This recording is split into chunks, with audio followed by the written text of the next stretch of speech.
The morning had started like any other in our household. Sarah and I had been married for over 10 years, and while our relationship had its ups and downs, I always believed our bond was unshakable. As I brewed coffee in the kitchen, I scrolled through my phone, absent-mindedly checking the usual social media updates. That's when the first seed of doubt planted itself. A notification from our shared calendar popped up. Lunch with Brad. Brad was my best friend, practically family. He'd been there when Sarah and I got married, had supported us through tough times, and was even the godfather to our 2 kids. So, the note about their lunch didn't initially seem strange, until I realized Sarah hadn't mentioned it. Normally, Sarah would casually bring up plans. She was open about her schedule and was always chatting about meeting up with friends or running errands. But this? Silence. I shrugged it off, telling myself I was overthinking things. Maybe it had just slipped her mind. But as I poured my coffee, I caught myself staring at the lunch with Brad. Reminder, the seed of doubt now growing into a full vine of suspicion. Sarah had been different lately. It was subtle, a change in her demeanor. She seemed happier, more energized, but not with me. There were moments when her laughter seemed forced during our conversations, her mind drifting elsewhere even when we sat together on the couch watching TV. At first, I chalked it up to the usual monotony of marriage. 10 years is a long time, and routine has a way of settling into cracks you didn't know existed. But now I wasn't so sure. Everything okay, babe?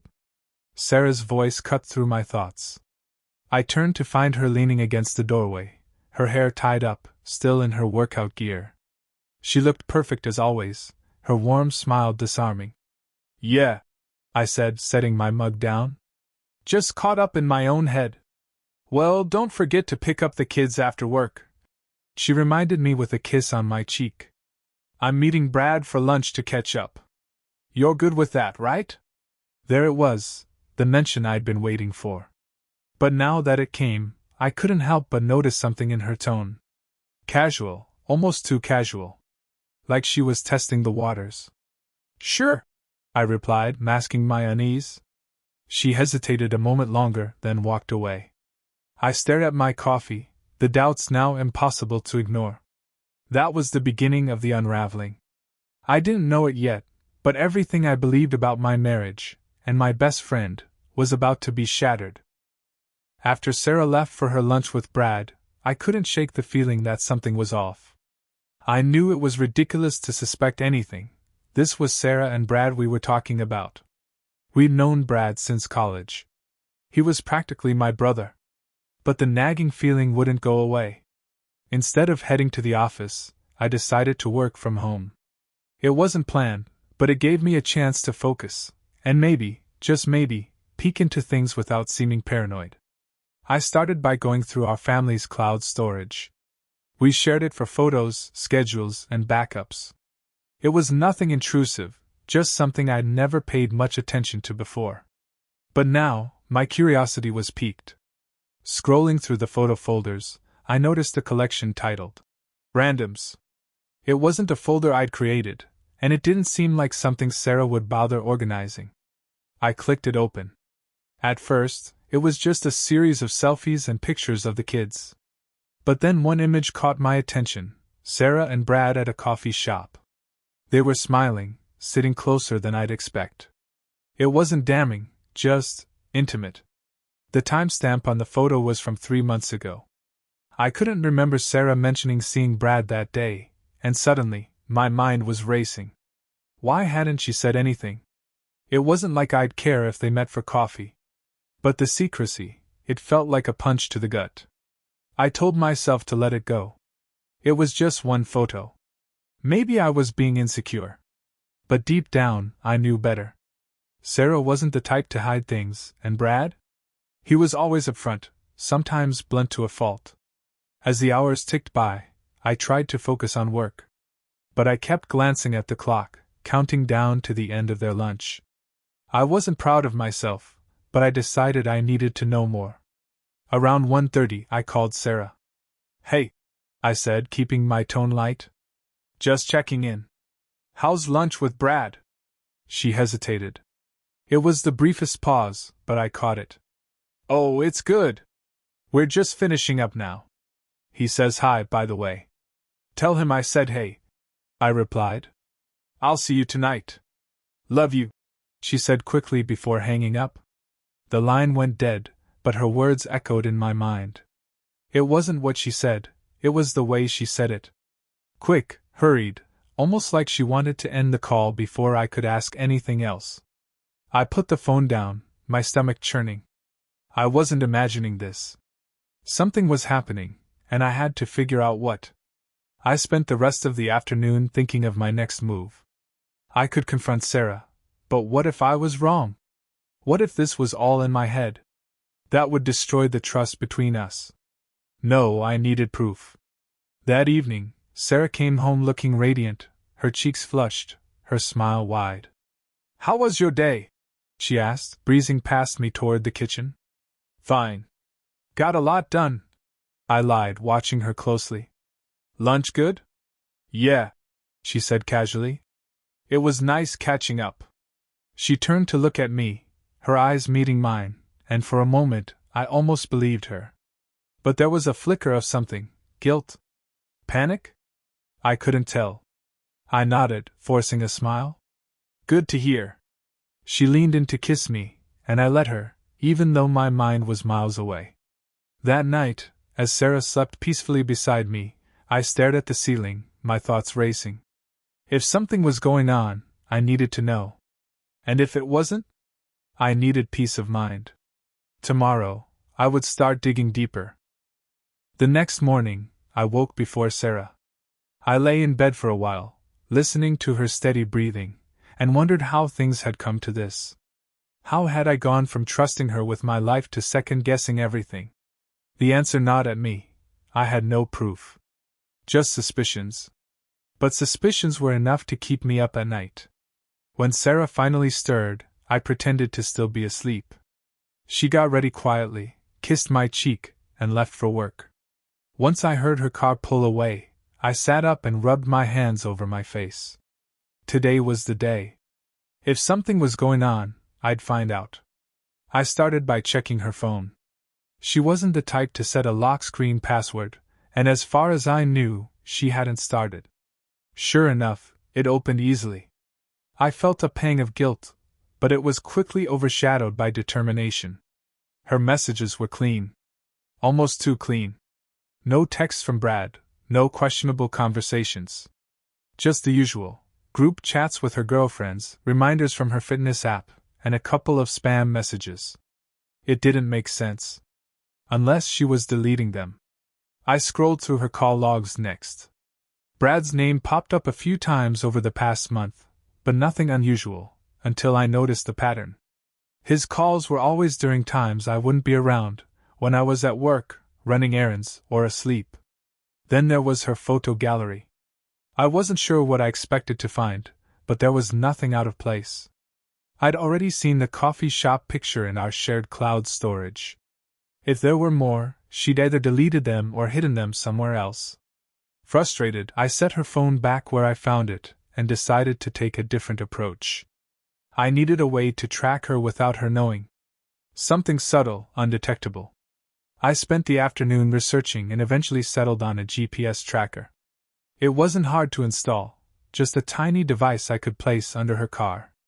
It felt wrong, invasive, but my gut told me I couldn't afford to be passive anymore. That evening, when Sarah came home, I was ready. She greeted me with her usual warmth, her laughter filling the house as she told me about her day. It was hard to reconcile the woman in front of me with the doubts swirling in my head. But every time I thought about Brad, about the way she'd paused on the phone yesterday, about the way she seemed more vibrant after seeing him, I felt my resolve harden. After dinner, she went upstairs to shower. I slipped outside, clutching the small tracker in my hand. Her car sat in the driveway, and under the cover of dusk, I crouched down and secured the device to the underside. When I came back inside, she was none the wiser. That night, as she lay sleeping next to me, I checked the tracker app. Her car was parked in the driveway, just as it should be. I stared at the blinking dot on the screen, feeling a mix of relief and anxiety. I didn't know what I was looking for, but I knew I'd find it. It was only a matter of time. The next day was uneventful, too uneventful. Sarah was cheerful as usual, chatting about her plans for the weekend. She mentioned something about shopping with her sister, but I barely registered the details. My mind was elsewhere, focused on the GPS tracker I'd installed. After she left for work, I checked the app. The blinking dot on the map showed her car's location, parked exactly where it should be, at her office. By mid-morning, I couldn't focus on anything else. I clicked the tracker app every few minutes, my nerves fraying with each refresh. Still, the dot stayed put. Maybe I was wrong. Maybe Sarah had been telling the truth all along, and I was just driving myself crazy. Then, just after 12:30 p.m., the dot moved. I watched as her car left her office and headed downtown. My heart raced. I told myself it was probably nothing, a quick errand or lunch with a colleague. But as the minutes ticked by, the car stopped at an address I didn't recognize. A restaurant.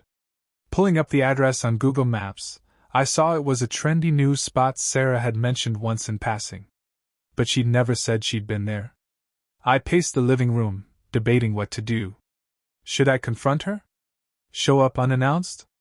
Or should I wait, give her the benefit of the doubt, and hope she'd come home with an explanation? No, I told myself. I'd waited long enough. It was time to act. Grabbing my keys, I drove to the restaurant. My pulse pounded in my ears as I parked a few blocks away, not wanting her to spot my car. I walked briskly toward the entrance, scanning the rows of tables visible through the large windows. And then I saw them. Sarah was sitting at a corner booth, her back to me. Across from her sat Brad. They weren't touching, but their body language was telling. She was leaning forward, her hands gesturing animatedly as she spoke, her smile wide and bright. Brad was grinning, his arm resting casually on the back of the booth. I froze. My worst fears were materializing before my eyes. For a moment, I considered barging in, demanding an explanation in front of everyone.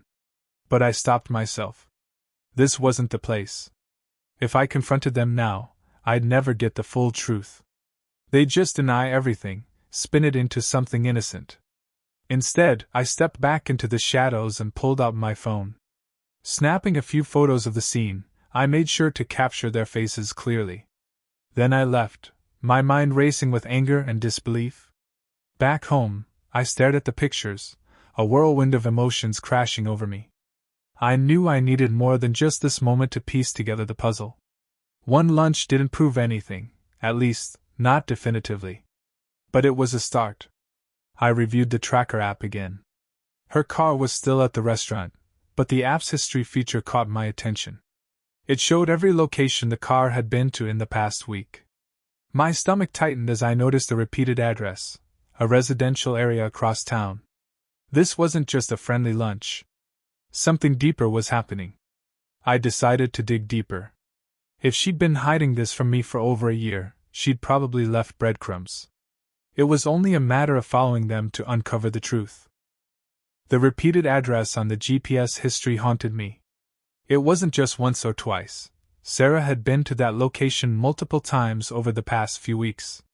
Each visit lasted an hour or two, all during times when I thought she was at work or running errands.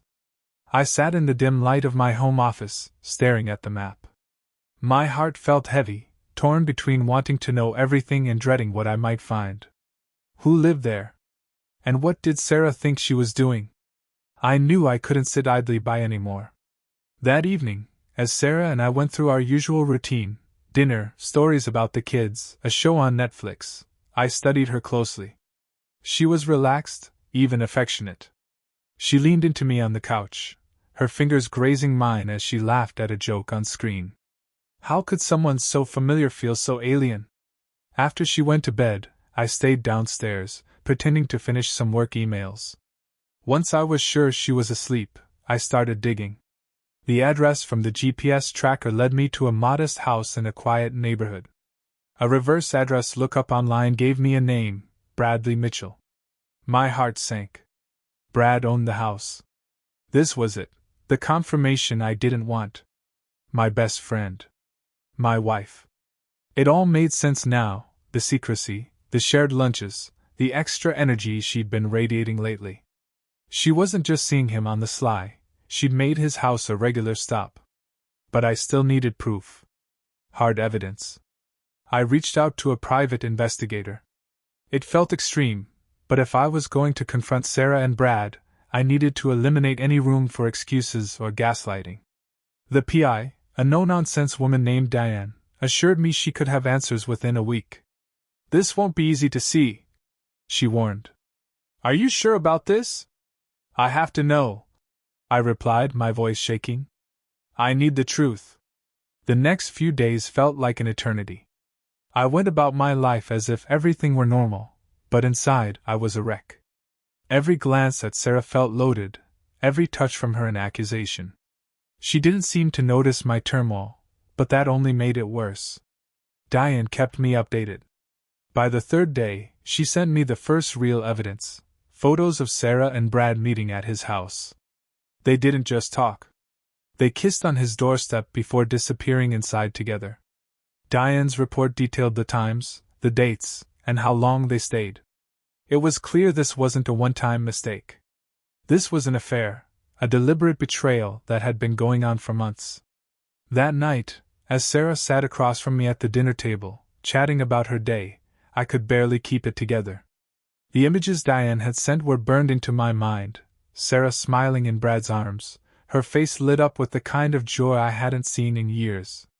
I clenched my fork, forcing a smile. "Sounds like you've been busy lately," I said, my tone even. She laughed, oblivious. "You know me, always running around." The weight of her lie pressed down on me like a boulder, but I didn't let it show. Not yet. I would confront her soon, when the timing was right.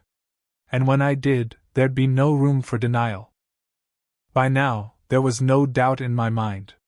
Sarah and Brad had betrayed me.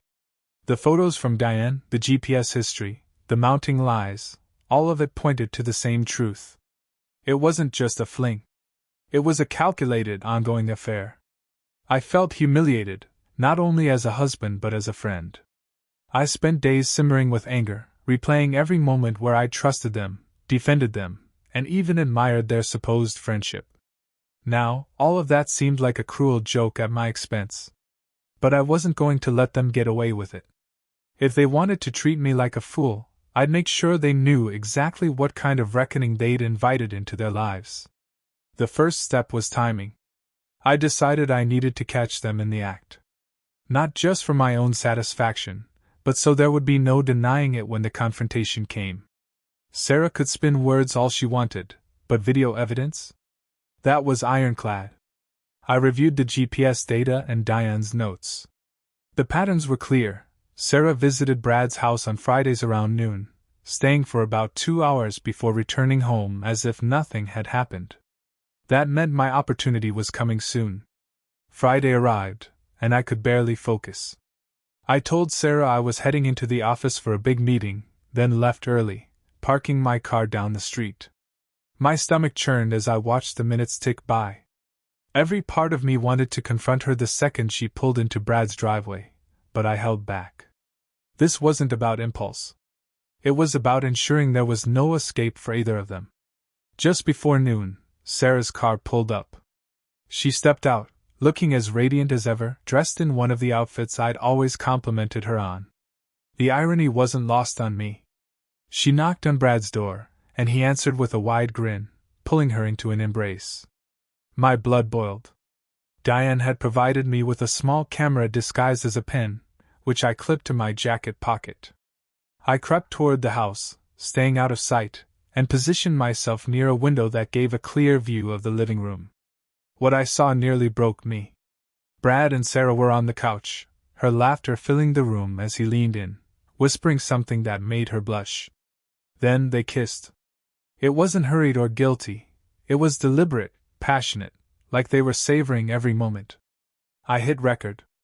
Every instinct screamed at me to burst in, to shout, to demand answers. But I didn't. Not yet.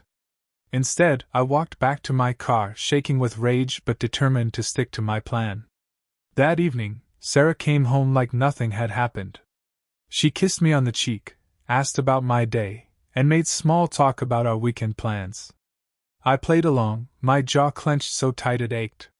When the kids went to bed, I sat her down in the living room. "Sarah," I began, keeping my voice steady, "I need to talk to you about something important." She frowned slightly, sensing the weight in my tone.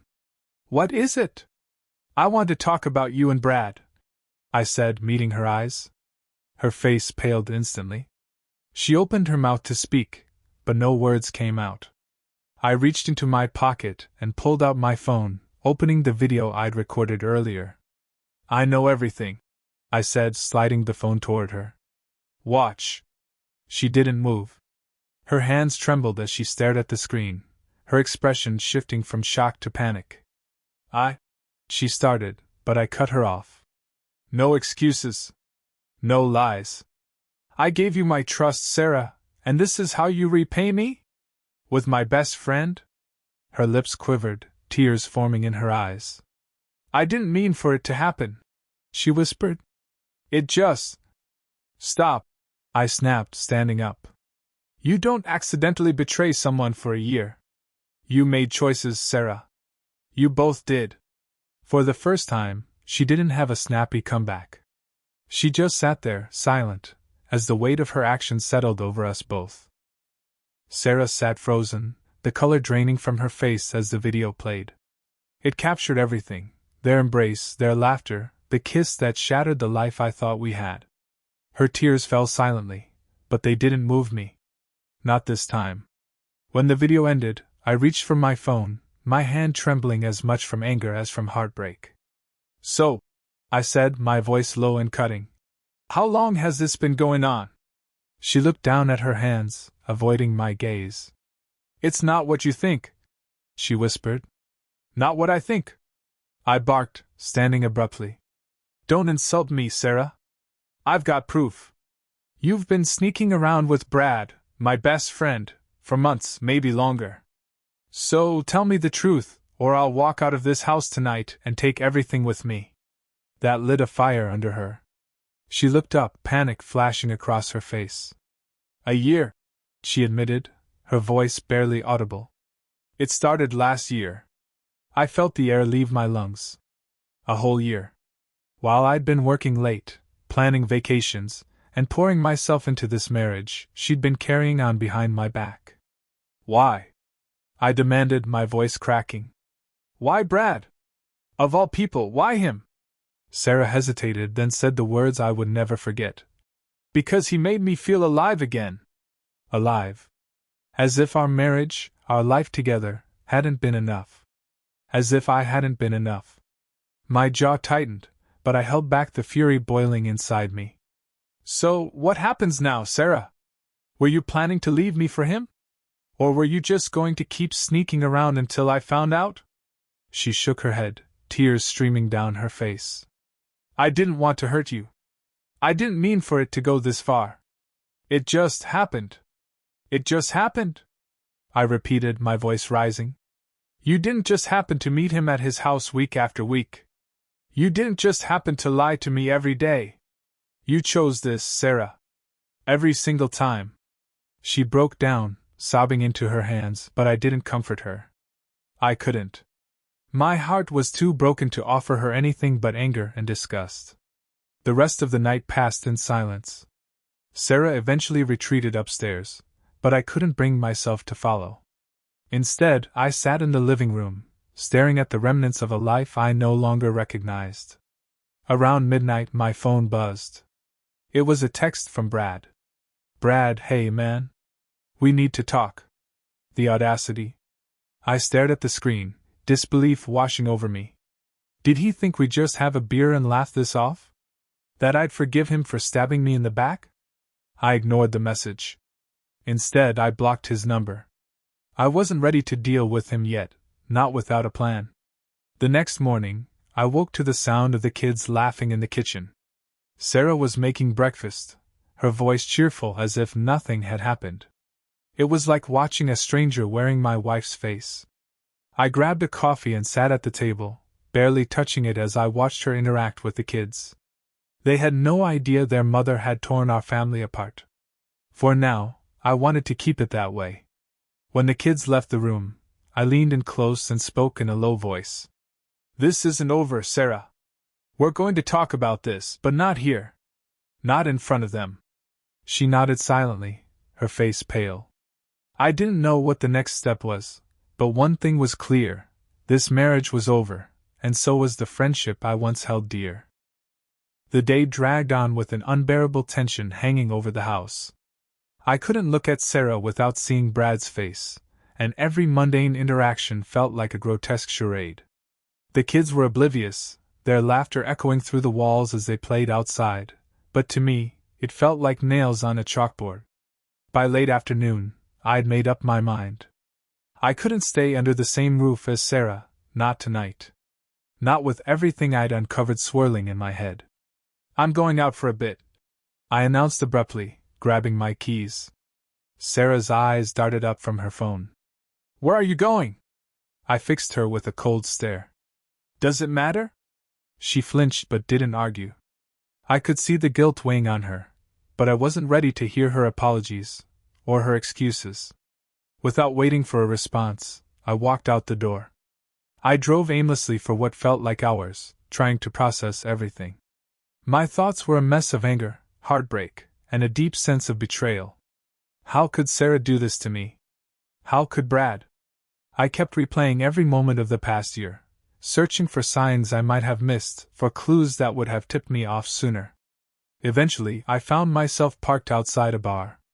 It wasn't a place I frequented, but tonight, it seemed like the only refuge I had. I slid onto a stool and ordered a drink, the burn of the whiskey grounding me as I stared blankly at the rows of bottles behind the counter. "Rough day?"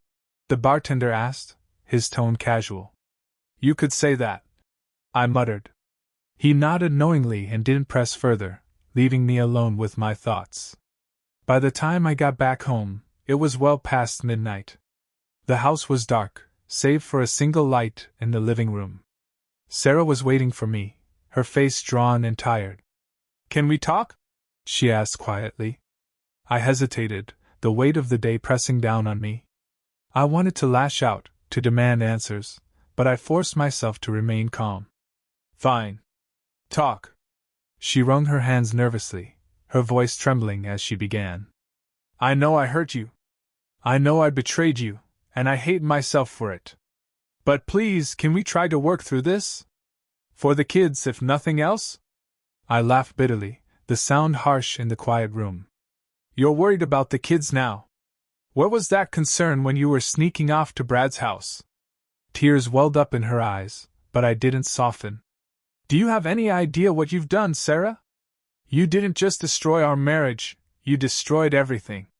Our family, my friendship with Brad, the life we built together." "I know," she whispered. "I know, and I'm so sorry. But I'm willing to do whatever it takes to fix this. Counseling, therapy, anything." I shook my head, the bitterness rising again. "It's not that simple. You don't just fix something like this. You can't undo a year of betrayal with a few therapy sessions." She reached out, but I stepped back, the distance between us now more than just physical. "I need time," I said firmly.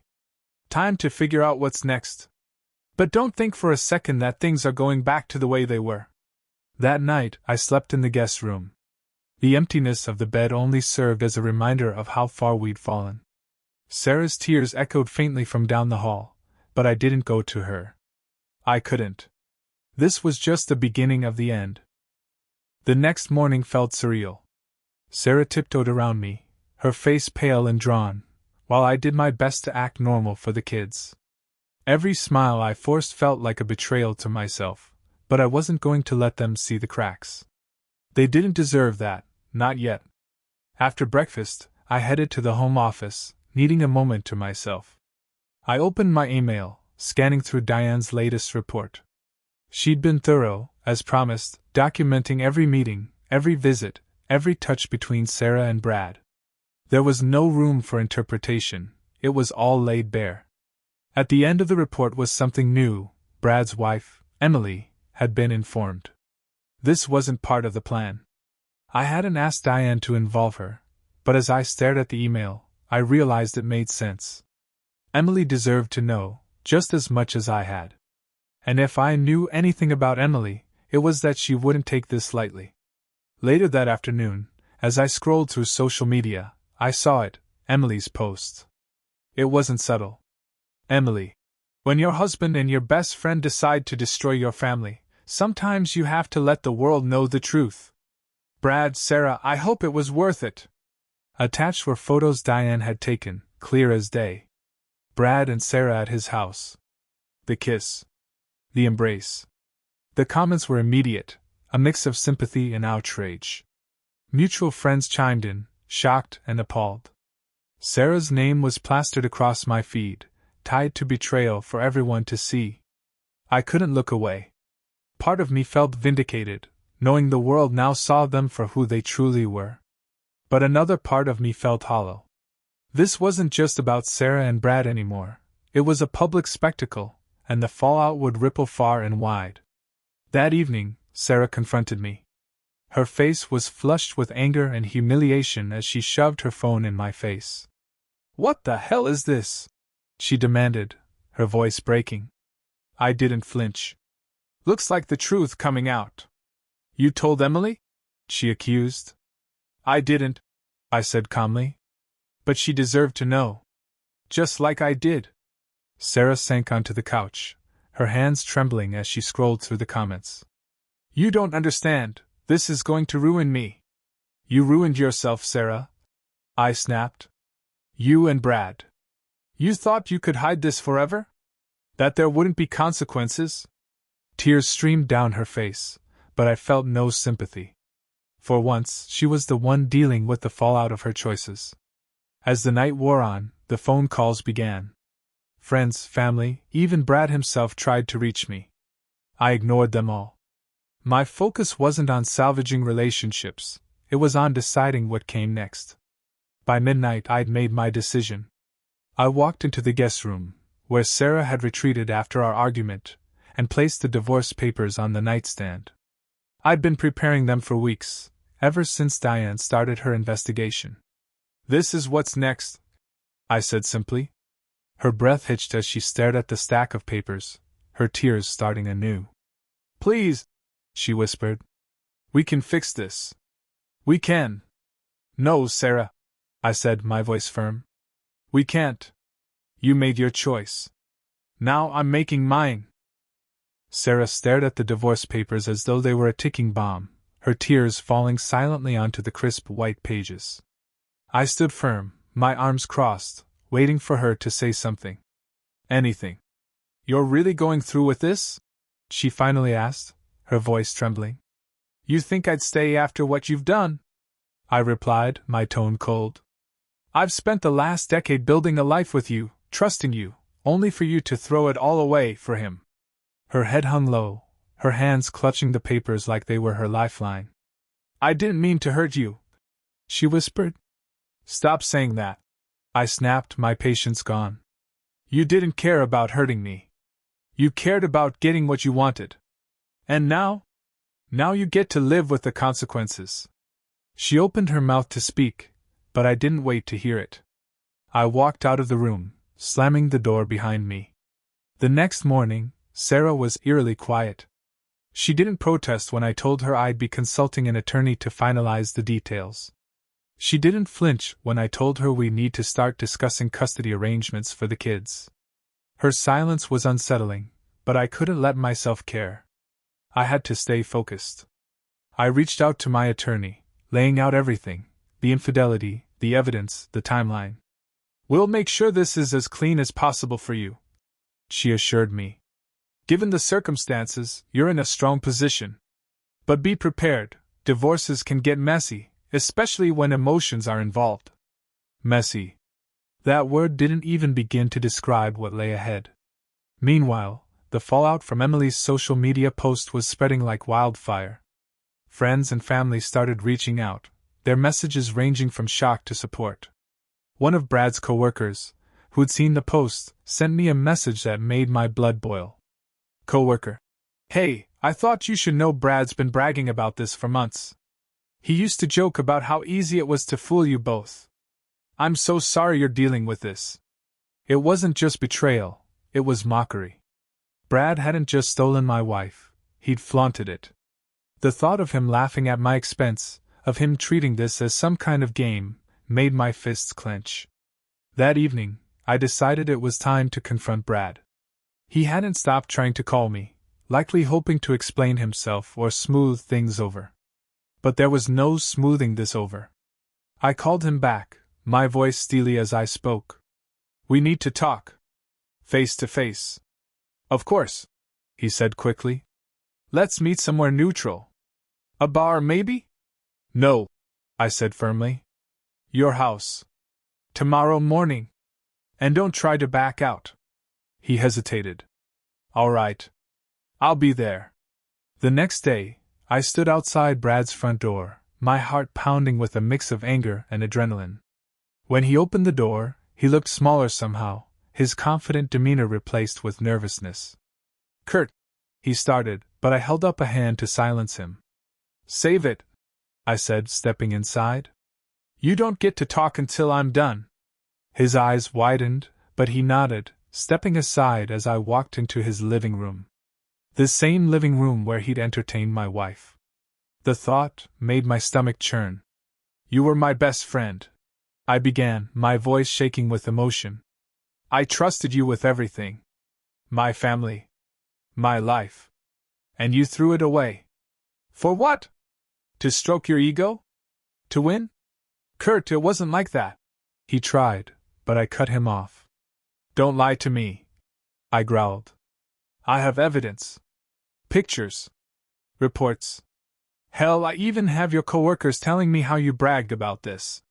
So don't you dare sit there and act like this wasn't calculated. He looked down, shame written all over his face. I messed up, he stammered. I didn't mean to hurt you. Stop saying that, I roared, slamming my fist onto the coffee table. You knew exactly what you were doing. You didn't just hurt me, you destroyed everything. The room fell silent, the weight of my words hanging in the air. Brad finally looked up, his eyes filled with something resembling regret. I don't know how to fix this, he admitted. You can't, I said coldly. But you can stay out of my life, and Sarah's. From this moment on, you're nothing to me.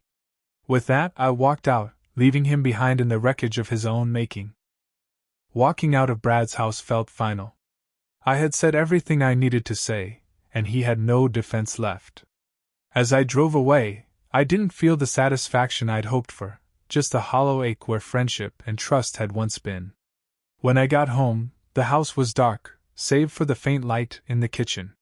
Sarah was there, sitting at the table with a mug of untouched tea in front of her. Her face was streaked with tears, her eyes puffy from crying. For a fleeting moment, I felt a pang of sympathy. Then I remembered why we were here. You spoke to him, she said softly, not looking up. I did, I replied, leaning against the doorway. And he's as sorry as you are. Doesn't change anything. She nodded, her hands trembling as they clutched the mug. What happens now? I let out a long breath, the weight of the question sinking in. What happens now, I said slowly, is that we start separating our lives. You move out. I stay here with the kids. And we figure out how to pick up the pieces without dragging them through more of this. Her lip quivered. Kurt, Don't, I interrupted sharply. Don't apologize again. Don't beg for another chance. You made your choices. Now I'm making mine. She looked like she wanted to argue, but instead, she lowered her head in defeat. I'll start packing tomorrow, she whispered. I nodded. Good. With that, I walked upstairs to the guest room, leaving her behind. The next morning, I woke to the sound of quiet movement downstairs. When I went to the kitchen, Sarah was boxing up her things, her expression distant and tired. She didn't say anything, and neither did I. We both knew this was the end. By midday, she had most of her belongings loaded into her car. The kids were at my sister's for the weekend, a deliberate choice to keep them away from the fallout. Before Sarah left, she stopped at the doorway, her keys in hand. "I know I've lost everything," she said quietly. "But I hope someday you can forgive me. Not for me, for the kids. They need you." I stared at her, searching for the anger I'd carried for weeks. But it wasn't there. Just exhaustion and a hollow sense of finality. "I'll always put them first," I said. "But forgiveness? That's a long way off." She nodded, tears streaming down her face. Without another word, she walked out the door, closing it softly behind her. That evening, I sat on the back porch with a beer in hand, watching the sun dip below the horizon. The house was eerily quiet, but for the first time in weeks, I felt a sense of peace. This wasn't the life I'd planned, but it was mine to rebuild. And I would, brick by brick, moment by moment. For my kids. For myself. Sometimes, the hardest goodbyes are the ones that set you free.